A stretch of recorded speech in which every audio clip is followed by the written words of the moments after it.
All right, now to the war in the Middle East, where Israel's full cabinet is considering a ceasefire and hostage deal with Hamas. Earlier today, Israeli Prime Minister Benjamin Netanyahu met with his security cabinet. They signed off on the agreement that would pause the fighting and release dozens of hostages held by Hamas militants, along with Palestinian prisoners held by Israel. If it is approved, the deal could start as soon as Sunday. All right, now I want to bring in Ghaith al-Omari. He is a senior fellow at the Washington Institute, and he served as advisor to the negotiating team during the 1999-2001 permanent status talks, in addition to holding various other positions within the Palestinian Authority. Ghaith, great to be with you today. Tell us first, how confident are you that this deal, the entire deal, with all the phases, will be completed? All right, thank you very much, Tracy. Look, I'm very confident that phase one will be implemented. I am very skeptical that phases 2 and 3 will be implemented. We see this a lot in foreign policy and negotiations. The sides were in a rush to agree on the areas that they found agreement on, and they basically postponed all the difficult issues to phase 2 and 3. So this is really when the very hard negotiations are going to start. And Ghaith, the Prime Minister told his security cabinet that he received guarantees of U.S. support if negotiations with Hamas broke down in phase 2 and Israel goes back to war. Do you think that would be something that President-elect Trump would agree to?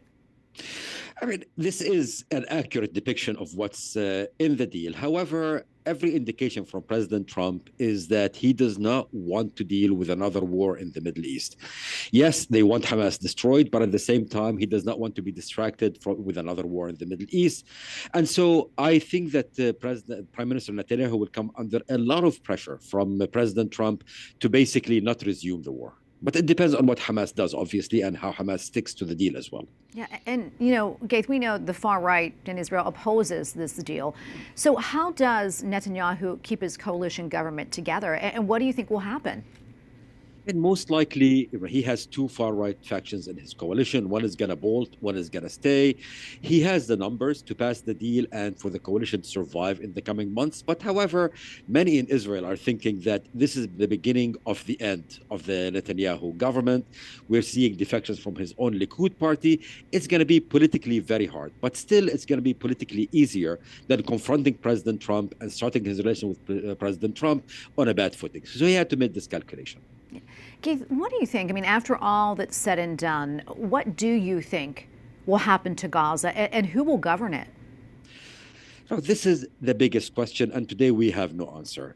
If things continue the way they are continuing right now, I am sad to say that Hamas will be able to reconstitute itself and in a couple of years regovern Gaza. We have to create an alternative. The only alternative is the Palestinian Authority. Bad as it is, corrupt as it is, it needs to be reformed. Yet we need a Palestinian address, and unless the Israelis agree to this, then the Israelis might find themselves stuck in one of two bad situations. Either Hamas re-emerges or Israel has to reoccupy Gaza. If the Palestinian Authority is a reformed Palestinian Authority is brought back in, on the other hand, there's a real possibility that the Arab countries will come in with money and capabilities and be part of rebuilding and regoverning Gaza. Yeah, and I'm going to pick up on that, Ghaith. How do you think this deal, if all the phases go through, if everything goes through as planned, how do you think this will reshape the Middle East?